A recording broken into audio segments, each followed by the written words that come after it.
Hello, everyone. Good afternoon for people in UK, good evening for people in India, and good morning for people elsewhere. Well, I have the honor and the pleasure to be in conversation with a personality who needs no introduction at all. You all know him. You all know him very well, in fact. And he is an icon who has helped several Indians in UK, several Indians. And in fact, he is a British businessman and the founder of Sunmark and Sea Air and Land Forwarding, an international marketing and distribution company. He is also chairman and managing director of Sea Air and Land Forwarding Limited. He was nominated for a life peerage in Theresa May's 2019 resignation honors and was created Baron Ranger of Mayfair in the city Westminster on 11th October 2019. He moved to UK in the year 1971, mid of 1971. We will to study law, and what a life he made for himself and for others. We will subsequently come to his journey. It has been a very, very inspirational journey. Ladies and gentlemen, the more I was reading about Lord Rami Ranger, the more I was intrigued to know more and more and more about him. And I can just go on and on talking about him, but I would not want it to be a monologue from my side. Here we are in conversation with a gentleman who needs no introduction at all. And let's welcome him, ladies and gentlemen. Sir, Jai Hind, and thank you very much for spending time, sir. Thank you, Major Mohammed Ali Shah. You are so kind and so generous in your introduction. I am very grateful, and I'm a great honor for me to be with the platform, sharing with a soldier who puts service before self. So, therefore, I am delighted to be on your show. Thank you very much, sir. So before we go to your in 1971 when you moved to the UK to study law, and it's very interesting that just a few months later on you got to know about your brother Colonel Kulwinder Singh fighting the 1971 war. In fact, from Longewala, he has written a wonderful book as well, Guns of Longewala. So we can start your journey from there. Just when you were in UK, you got the news that your brother is on the border. So what went through you at that point of time, sir? It was really worrying time for us, especially for my mother. My five brothers were commissioned officer in the Indian Army. One was in the Air Force. I am a reject of Indian Army, by the way. I tried twice, once in Allahabad, once in Meerut. Both times they didn't select me, so I was very disappointed. So I wanted to then complete my law in United Kingdom because I was being the youngest, a very spoiled child. I was given love by everybody, and unfortunately we lost our mother due to the partition of India. He was a man of vision. He could foretell the consequences of religious disharmony. He was pleading with the then Muslim leader not to cut and run and not to fall for the British divide and rule policy, which had become divide and run. And if you create a country on the basis of hatred, how will you remove it? So we will never have peace in the subcontinent.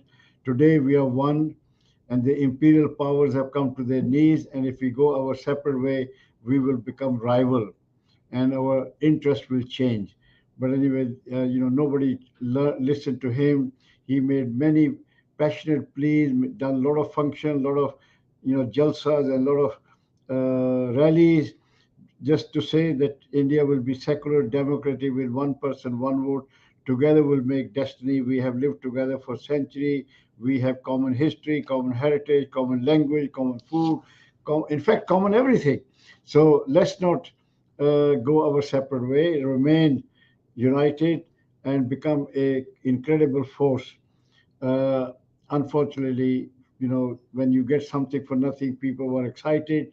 British had given them inducement. You could have something in the name of your religion. They went for it, and then there were riots. And then one day before he was assassinated, he had uh, organized a rally with the then Punjab Congress chief, Dr. Saifuddin Kichlu, uh, that we should gain independence as a united India. But the following day, DAV school student, DAV school Multan student, took out a procession against the breakup of India. They got caught in communal riots. My father, being a local leader, went to rescue them. He managed to save the student, but he was killed because he was already a marked man and people didn't like his views. So we lost everything, ancestor home, breadwinner country. But luckily, we had a remarkable mother. She rose to the child challenge like a lioness. She arrived on a refugee train. Thankfully, my father's reputation saved us. The engine driver helped my mother because she couldn't get on the train. People were hanging from every place in the train. So he said, "I'll let you sit on the coal tender where they keep colas." So we sat on the coal tender. We all become black with the coal suit. My mother tell me, my brother tell me that I used to go blue with the engine whistle. Every time engine whistled, and I used to be frightened. I was only 2 months old. So my brother kept their hand on my ears, and this is how the journey, which Could was be only a could be few the hours engine driver, journey. sir. Could be the engine driver. You can take the call, sir. It's okay. No, I just put this. A few hour journey took nearly 20 hours.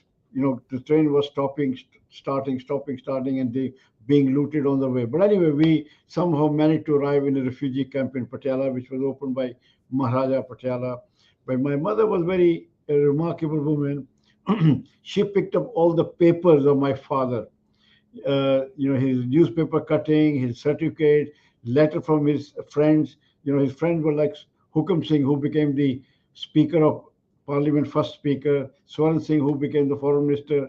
He was very close to Master Tara Singh. He was against the partition of India. Anyway, so my mother presented those papers to the local minister. He was stunned, shocked, and he allotted us a house and asked her if she was educated. She said, "I'm up to Gyani, like a 10th class." He said, "Okay, I'll give you a job in the kindergarten school, teaching people ABC." And she worked as a teacher, and all the fees for all the students were given free of charge. All the school fee were maaf kiya. And then she worked very hard, but and with great difficulty, she brought us up. But luckily, one of my brother was 14 when he turned 16. He applied for JSW, Joint Service Wing, now became NDA, and he got selected. And then once he got selected, we realized this is the easy way out of poverty. You become intermediate, go for the exam, get yourself go. So one by one, five joined the army, and because we didn't have the money to complete, engineering or medical or whatever, but then the army was passion to us as well that we wanted to serve our country during difficult time. Uh, so that's how the story is. Then I was looked after. My brother was in the army. I was using their motorbike. I was using their scooters or whatever. I was studying in Chandigarh, life of a royal. So, then I was literally, not doing very well. I was a mediocre student. So I bluffed my mother. I said, I go to England. I will study law, bar at law. I will come back. I'll earn a lot more money. She fell for it. She said, okay, whatever. So I had a motorbike, bike Java. I sold it, bought the ticket, arrived here to my brother who had told me not to come. And I said, "You're just jealous. You don't want me to have a good time." So when I arrived, it was a cultural shock to me. I realized I made a mistake. All these pictures we see, all the image we think is totally false. The reality is totally different. So wherever you went, we were a very struggling country at that time. We had no respect in this country. People, they ruled us. So there was a lot of prejudice, bigotry. Even they were so derogatory about our food that your curry smells and this, that, they were very rude people in that time because we were not doing so well either. So I said, okay. So I took up a job just as to get back to India to buy some more, my motorbike bag, my clothes, whatever I sold. So I took, but the first job I got was a car cleaner. So I started work as a car cleaner. Then I got a job as a KFC, Kentucky Fried Chicken, as a cook. I worked very hard. I was educated. I made a lot of progress. I became assistant manager, then district manager in charge of 10 stores. Because I realized that you get two chances in life to do well. First was in college or university, which I had blown. The second chance I got now on my job. So let me now shine and excel in my job. So I worked very, very hard with positive attitude and always ready to do the best for the company. So I became number one, and then from there I was made redundant because the company sold the shop. Then I joined electrical shop company called Curry's, Dixon Curry's Group, very big. So I became a store manager there. I did very well there. Then I got an idea to start a freight business because people used to come to UK from Africa, Middle East, buying electrical goods, TVs, video, microwaves and camcorders and all those things they used to buy, and we had to ship them back to their country unaccompanied baggage. So I said I can do that. So I started my first business in a shed with just £2. Because the service industry, you don't need anything like accountant, solicitor, doctors. You sell your services, and you don't need a very huge machinery, warehouses. Or so my business grew because I was very particular about my reputation, you know. And then as the business kept growing, I won first Queen's Award for my growth, and then people used to buy from Africa, Middle East, Caribbean, British supermarket product, chocolate, biscuit, cereal, fruit juices, all these, shampoos and all that, the high quality product. So my job was to collect from various places, bring them into warehouse, consolidate, and then load them into container. And I was doing that for some time, and then uh, I realized there's a market for Mercedes. There's also market for Toyota, and the market for Toyota is big. Not everybody can afford branded product because the branded product attract a lot of cost, advertising, marketing, distribution, sales cost.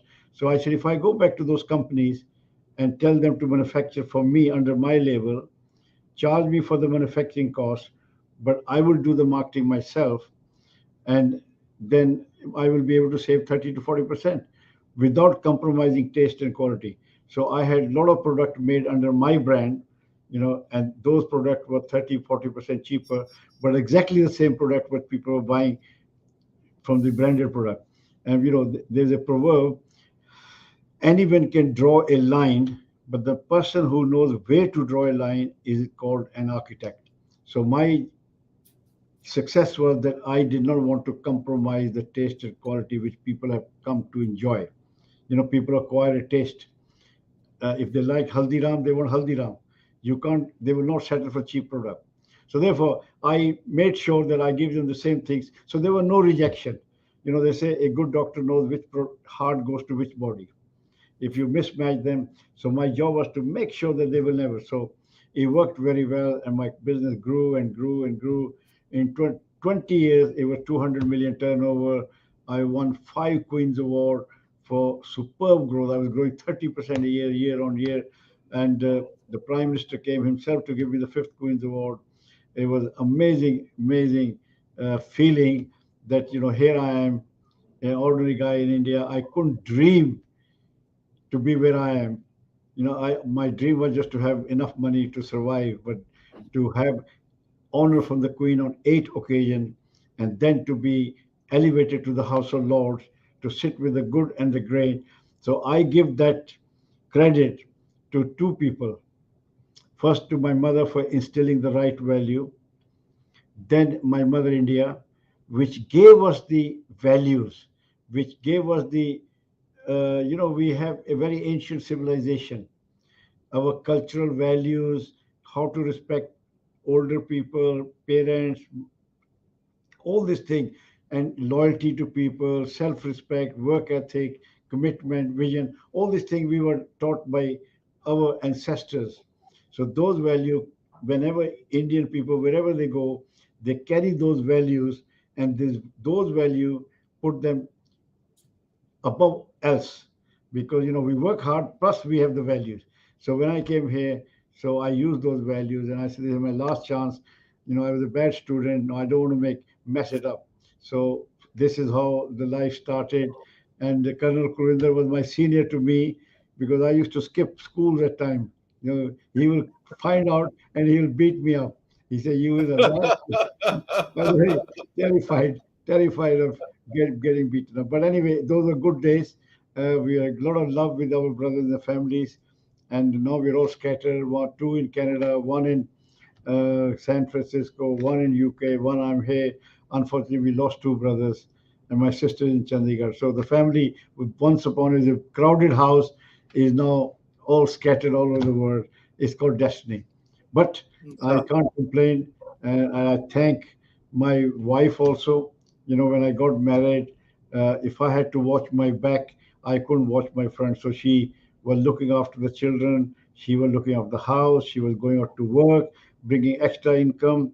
So it's so important that you get a family support. So I owe it to my wife as well for giving me full support. And then, of course, staff. Business is a game of people. And you can't do it alone. You need the support of your staff. And my staff gave me 110%. They shared my vision that we have to be the best among the rest. Mediocrity will get us by, but it will not make us shine. So we want to shine, and that's what we did. And we've broken every British business record. I also got the Institute of Directors Award, European Export, you name it, every award you can think of.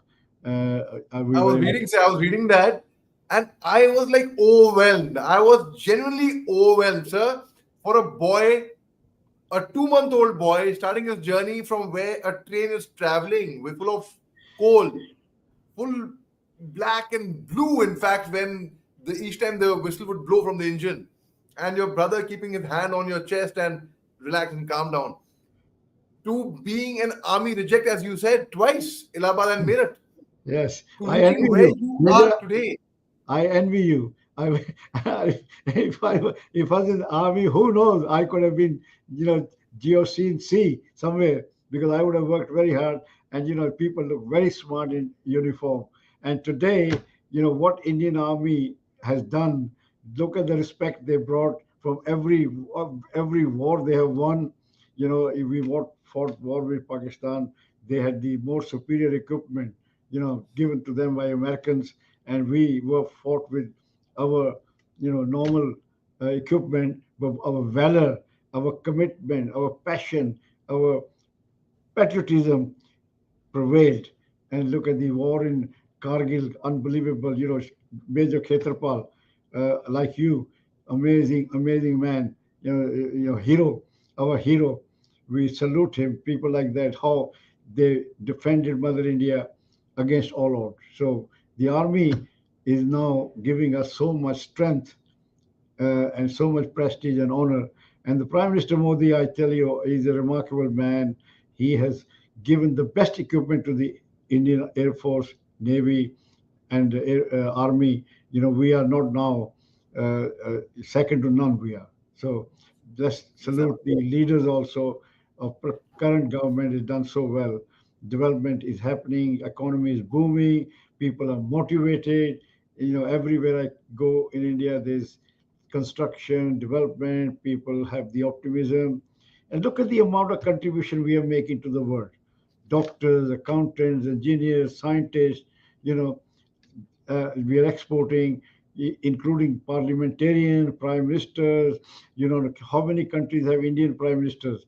Yes, from Portugal to Ireland to UK, and many in South America, and Mauritius and Suriname and all the. So Mother India has given the world a great deal of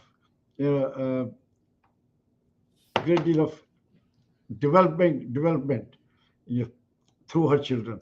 So I think we Sir. are positive force.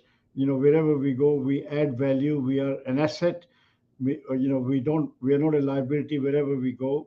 Only because of our ancient values and our cultural values, our history, heritage inspire us. India is a land of so many people, amazing people. Rabindranath Tagore, Gandhi, Guru Gobind Singh, Guru Nanak, so many Mahavir, Krishna and Ram. All those people have brought something to our life. Sir, so in fact, you have had the honor of meeting the Prime Minister. The Queen of the Queen Elizabeth. In fact, she has awarded you. The King Charles has awarded you. In fact, you have this title Lord before your name. And then, could you tell us a bit about CBE? That's the Command of the Order of the British Empire, and the FRSA, sir, which has been bestowed upon you as well. Right. There are four honors uh, before civilian honors. First is MBE, Member of British Empire, then OBE, Officer of British Empire.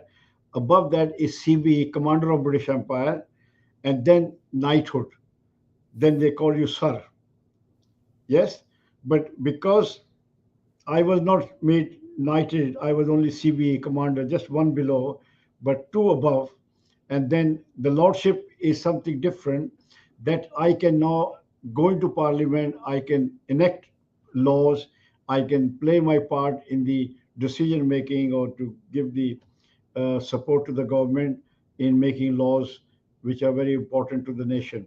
So the lords are the only one who can go into parliament, but the knights Wow. are just is this title, that he's been knighted, sir so and so, sir so and so, but they're not allowed to come to parliament because we are political animals. We do politics as well. So therefore, Sir, it's I was sir. given MBE before, then I was upgraded to CBE. Right, sir. Sir.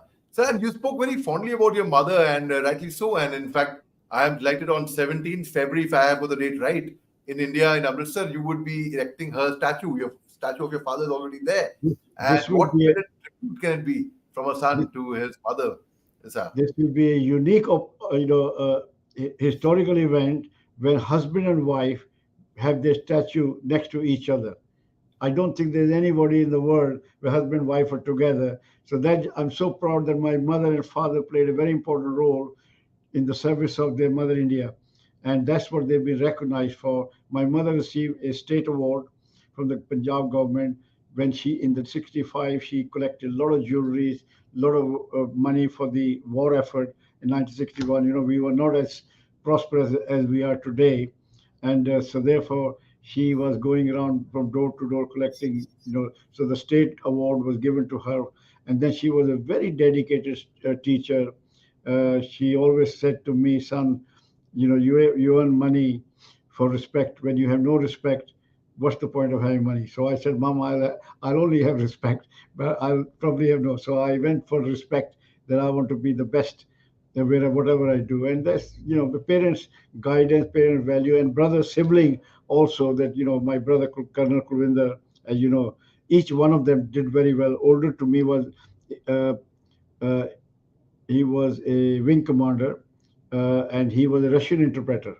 So he was fluent in Russian. He was posted to Bhuj, where they have a air base something. And then above that is Kulwinder. Kulwinder, as you know, he done two staff courses, LGSC and Wellington staff course, the normal one. So the other was brother who was also in Long War battle, but he was in EME, there at the back. Yes, so they were together. In one picture, you'll see them standing together in the colonel picture. There were two brothers standing. So he was in the electrical mechanical engineer, and the other one was a civil engineer, engineers, Madras sappers. And then the oldest one was in the intelligence corps. He was a he was a German interpreter and Persian interpreter. He was MA in German, MA in Persian. So he worked with the president at time as a ADC. So each one have tried to do their best, larger than life kind of people. So there you are. Sir. It's all because of our parents. The values we inherit from them. I'm so proud that my father died for a good cause. Today we can proudly say that our father saved students of DAV school. He was against the partition of India. I wish people have listened to his argument that by dividing countries, it's not a panacea. So therefore, the people who want to break up India more, they should learn from the experience of Pakistan. Within 25 years, Pakistan broke up. Bangladesh became independent. They were both Muslim countries.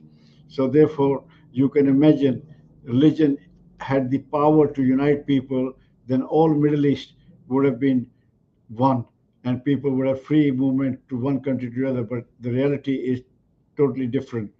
So therefore, religion is only for private matter, for feel-good factor. It can't be used to devalue your fellow citizen, or to wrong foot somebody, or to divide your mother India. Mother India was before any religion came. India was thousands and thousands of years before any religion came. Yes, so therefore you can't just break up your history and your culture ties with each other. So unfortunately, I hope Pakistan uh, learns from the mistakes and now become like Bangladesh, a country, secular country where equality is enshrined for all, including women and other religions. Empowerment of women is not a choice, it's a necessity. Just to look at my case, 8 children would have gone if mother was not educated. We would have been ended up in some religious schools and probably abused by, priests or whatever. We would not be able to contribute as much we are contributing because of the empowerment of my mother. My father was very, very intelligent. My mother couldn't speak English at all time, and she said, "I get embarrassed when you speak to Mem Sahib." So he brought teacher home, and he taught her English, and she was very quick learner, very intelligent. She picked up English very fast, and then she used to go with the Mem Sahib to villages to teach other poor student, poor children. So therefore, you know, if you don't empower your women, my message to all your viewer is that if, for God forbid, if a father dies prematurely like my father did, he will leave behind a woman unable to deal with the uncaring world and mother unable to look after children. It's not just the woman who will suffer, but the whole entire generation of your children, family will also suffer. So therefore, women empowerment is very, very important. You know, if we are to progress as a family, as a community, as a country. So, so that's very well said by you, sir. You have also empowered a lot of Indians in the UK. In fact, you've helped them out in whatever way you have, and you can. And a lot of Indians over there, they swear by your name in UK. In fact, your Prime Minister of UK of Indian origin, Mr. Rishi Sunak, publicly thanked you. I would like to know the feeling how it was when the Prime Minister publicly thanked you, sir. I'm very humble because the work I started, 35 years ago, when our people were not interested in political or public life. So my job was to, warn them because I met a Jewish people and they were very active in politics because they suffered, because they were not in politics. And I said, you will also suffer. You have big houses, you wear jewelry, you have big cars, big weddings, big all this thing. People will attack you that you are just here to fleece them to take money from these people. You are not publicly spared or political. So we knocked on the door and we told these guys that you're no longer an immigrant. You're not going back. Your children are born here. Their children are born here. So why don't you become politically spirited and become a decision maker? Otherwise, somebody else will make decision for you, and you may not like it. So slowly, slowly, we had to frighten them as well. I said, look, your house will be on fire, and the fire brigade won't come, and your child will be attacked by racists. Police won't come. So they got frightened and they started to slowly, slowly, slowly. And then I may give them a mention about Uganda, where Indians were kicked out. I said, look, do you want to have the same fate here? This is our country. We should take pride in being British. We should contribute. We should be in fire brigade. We should be army. We should be in police. We should be in politics. We should be in business. Business, they were all doing money making. I said, it's fine. But at the same time, you have to think. And slowly, slowly, the Indian diaspora is a very, very strong diaspora in politics. We are one of the number one now committed. And the Prime Minister, he knows my contribution that, in business, people headhunt. In politics, people actually undermine others to surge ahead. So we had a group of people supporting Indian people going to politics. There is a proverb that people will give you direction to Delhi, but they won't give you fare to Delhi. So our job was to give them direction and money. Okay, look, this is how Correct. you have to be done. And I had to plead with rich people that your son, you know, you made so many doctors, engineers. Now why don't you make one member of parliament or councillor or whatever? And people bought my argument, and slowly, slowly, and the prime minister in the party conference stood up. He called me uncle. He said, I wouldn't be here if it wasn't for the work done by uncle. So that was very touching. And gratifying that I've been able to do something for that. And there's another thing, I'm very patriotic. There was a opportunity to install Mahatma Gandhi statue in Parliament Square. It needed 600,000 pounds, and then Lord Desai was in charge. After 2 years, I asked Lord him, Megan Desai, sir. I said, Lord Desai, Right. how are you doing? I've had the honor of being with him on a television panel, sir. He's an amazing guy. So he said, I'm not doing so well. I only got 6,000 pounds and I need 600. I said, this is not, people have not got the gravity situation. Take, here's 100,000 pound I give you as a donation. You give a press release that Rami Ranger gives 100,000 pound. That will give people. And then I went to my friend, I got another 100,000. Then all the big guns, like Lakshmi Mittal, Hindujas, and Rahul Bajaj, and Infosys, Narayan Murthy, they all came up with 100,000. First it was 20 pound, 30 pound. I said, it's not going to happen like that.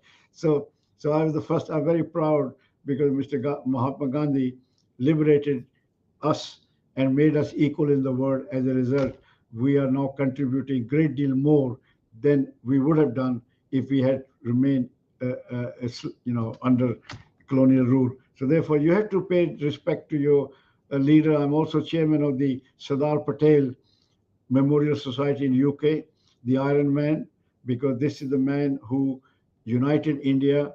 There were 600 odd princely states fighting with each other, living a life of luxury, despots, not looking after people. So the unenviable task to unite India was given to the Iron Man, Sardar Patel, which he did. He united India. In fact, he is the father of modern India as we see it today. Today we are one, united, because we were not united. And look how the invaders came. They captured us one by one. So unity of India must come first and every time if we are to enjoy a phenomenal progress and growth as we are enjoying today. So, Major, you live in a country which has future, and everybody is not talking about India. India is now a brand. Everybody says one destination for business, investment, trade, tourism is India, and we are now working on the free trade agreement between UK and India, and that will be the mother of all free trade agreement between number four and number fifth world economies. And given the size of India, unbelievable. It's a bottomless pit, 1.4 billion people, so much demand in India. They all want British product, especially the whiskey. So there will be that will be the biggest selling product in India, Scotch whiskey. Yes. So Sir. therefore, good. Anyway, we will have engineering product as well. I always say to the defense minister, secretary, that India is the biggest arms dealer. Why don't you collaborate with Indian defense industry? And last time I had a very big argument with the defense secretary. He's no longer there. He said India wanted technology transfer. I said you should have given it. Technology become obsolete in 5 years. What did you achieve by not giving? They went and bought a Rafale plane. He was very embarrassed. I said, the technology is not, stagnant. It changes all the time. Had you given it, you would have done better. So therefore, Sir. common sense sometimes is not so common. So we Sir, are so working on. sir. So your contribution is immense, sir, and truly grateful to you for your time. And we hope you continue contributing like this to society, sir. It's been such an honor, and thank you. I recall that I had promised certain time of yours, and I have exceeded that limit. I am a little conscious of that, sir. Thank you very much, sir. Thank you, Sir, Major, such an honor, and sir. Such an honor. thank you. Thank you very I'm much. so proud of you. You interview people with so much passion and so much commitment. You are a great son of India. Jai Thank you Hind, very much, sir. Jai Hind, Sir. Jai Jai Hind, Hind, sir. Good day, sir. Jai Hind.